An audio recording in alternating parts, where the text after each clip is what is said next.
Copthorne MacDonald wrote, "The basic realities that Wilber addresses in his theory building are a primal ground of everything reality that he labels spirit, and the progressive development of mental and physical expressions of spirit."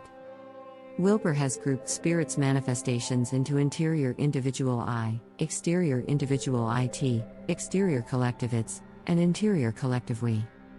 Cross X and Y axes provide the basic framework for presenting this. The point where the two axes cross, the graph's origin, also represents the origin of all development: upper left, I, interior individual, intentional, subjective. Upper right, IT, exterior individual, behavioral, objective. Lower left, we, interior collective, cultural, intersubjective. Lower right, its, exterior collective, social, interobjective. Wikipedia says, Ken Wilber's ACOL is the basic framework of integral theory. It suggests that all human knowledge and experience can be placed in a four-quadrant grid, along the axes of interior, exterior, and individual collective. According to Wilber, it is one of the most comprehensive approaches to reality, a metatheory that attempts to explain how academic disciplines and every form of knowledge and experience fit together coherently.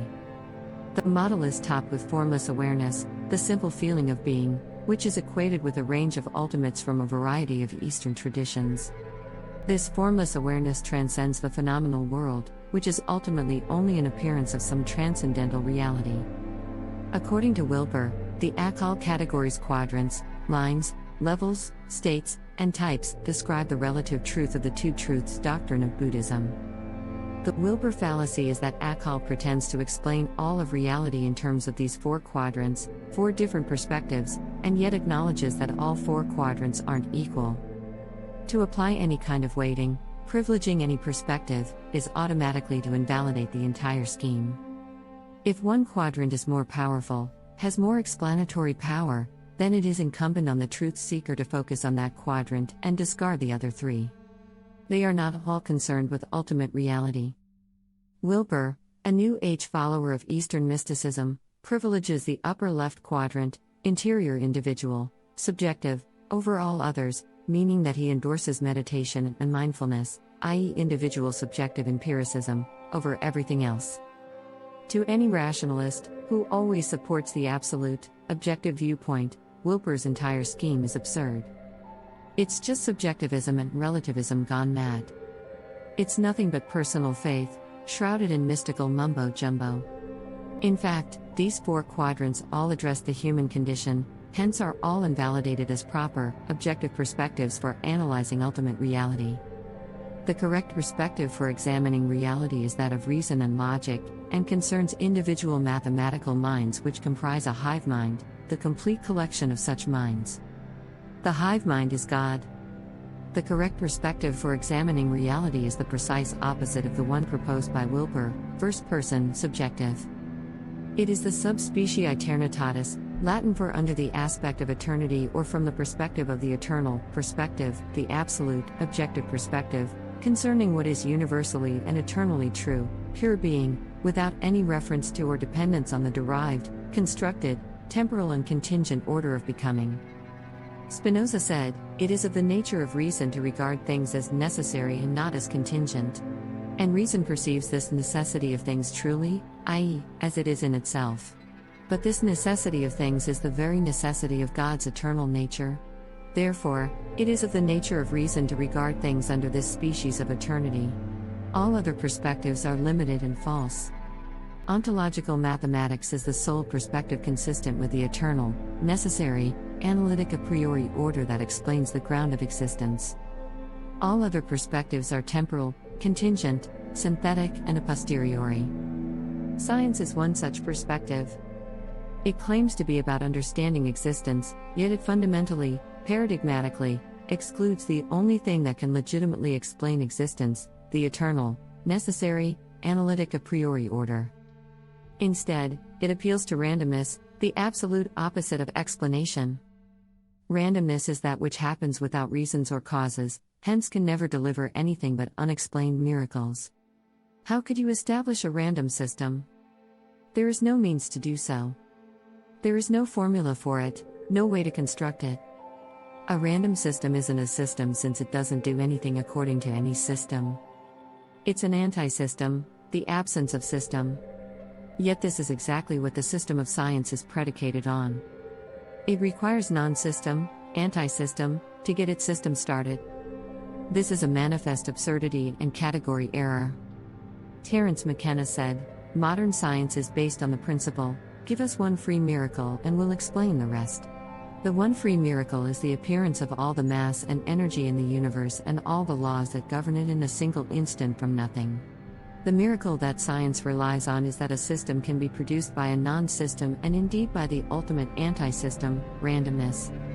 This is the most miraculous explanation of why we are here ever proposed, hence is 100% rejected by all genuine intellectuals. Randomness denotes a reality, an infinitely unstable and hence impossible reality, that performs nothing but miracles since nothing ever happens for a reason or cause since these are wholly absent from randomness, chaos. Of one thing we can be 100% certain, science cannot explain itself, hence cannot be true. Science is a useful heuristic. It has high use value, it's very good at modeling phenomenal, observable reality, but no truth value, it can't tell us anything about noumenal reality, reality in itself. Only ontological mathematics explains the eternal, necessary order, reality in itself. Science does not come from randomness, it comes from ontological mathematics, which is the true basis of existence, not science. Let's consider why Wilber's integral theory is so wrong. His 4 quadrants, Wilber imagines, allow him to view a situation according to all human perspectives, and he sees this as a self-evident good. But in what way are these different perspectives equally valid? Imagine that one of the 4 quadrants is enormously superior to the other 3. What then is the value of the other 3 quadrants? They can only act as distractions, or even means of actively sabotaging the superior perspective by offering contradictory viewpoints. If the quadrants are asymmetric, i.e. some quadrants are better than others, or just one quadrant is manifestly the best, then that is a sufficient reason to abandon the quadrant system since the system is corrupting or undermining the best perspective in order to favor some suboptimal agenda. Of course, Wilber is determined to say, everyone is right, and that's why he's so keen on his quadrants. If he then said, one quadrant is much more useful and truthful than the rest, he would thereby be saying that the people who reflect that quadrant are correct and everyone else either wrong or radically suboptimal. So, Wilber, at one level, is heavily invested in trying to say that all 4 quadrants are equally valid. Given that the 4 quadrants are radically different perspectives, often directly contradicting those of the others, then this leads to an inevitable incoherent mess and also promotes the disaster of relativism. 2 people saying opposite things can both claim to be right. Each claims that he is accurately reflecting the paradigm of his quadrant, hence is right, and since no quadrant is explicitly privileged over any others, then neither can say that the other is wrong. Wilber and his ilk think this is great, everyone is right. But of course it's an intellectual disaster, making it impossible to arrive at the truth, which is the ultimate privileged position, the unique answer, while everything else is by definition wrong and false. You cannot divide the truth into 4 quadrants. There is only one truth and one truth perspective. That single truth perspective is ontological mathematics, the science of the absolute and objective, the eternal and necessary. However, while Wilber is keen to trumpet the 4 quadrants as offering some broader and higher view of reality, a so-called integral view, though it seems like a unity has been split into a plurality, hence is anti-integral, it turns out that he is fact extremely keen to privilege one of these quadrants over the others. As we have seen, he believes that the subjective, personal upper left quadrant offers the means to access ultimate non-dual truth, and that this is achieved by meditation, mindfulness, and everything else associated with Eastern mysticism. Integral theory certainly isn't any kind of fan of Western scientific empiricism, or mathematical rationalism. These are relegated to a mere stage in the spiral dynamic system, while Wilber then promotes the trans-rational as the means to reach the highest truths. This is just irrationalism pure and simple. It's a direct attack on science, mathematics and philosophy. It's all about marginalizing them, while focusing on New Age and Eastern mysticism, i.e. subjective bullshit. The whole basis of Wilber's integral theory is farcical.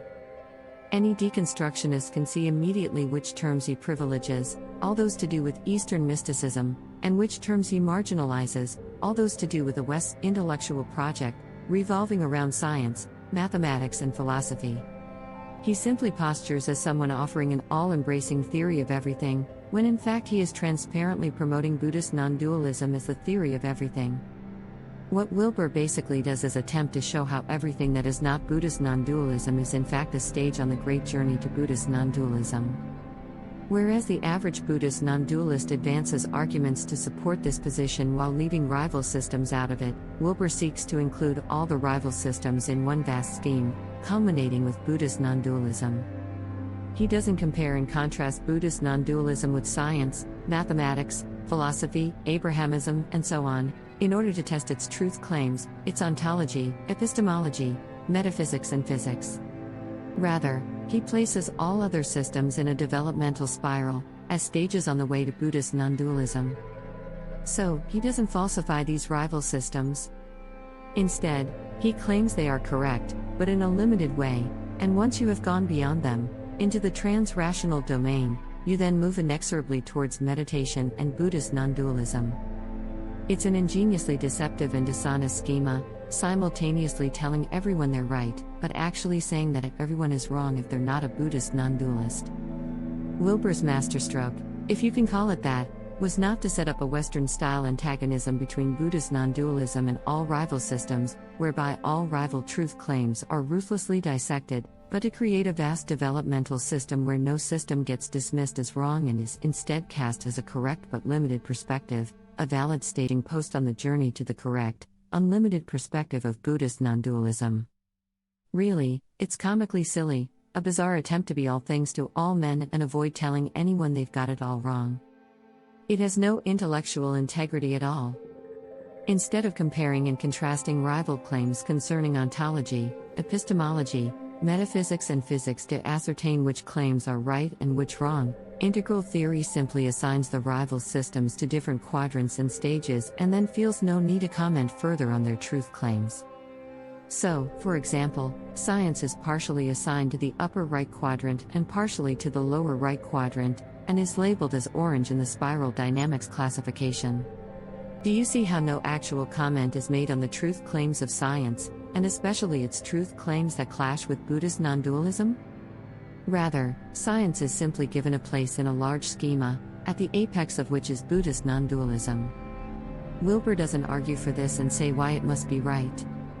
He doesn't say why science isn't at the top of his schema rather than Buddhist non-dualism. He doesn't say why rationalism isn't at the top of his schema rather than the trans-rational. He simply creates a diagram where his personal beliefs are reflected.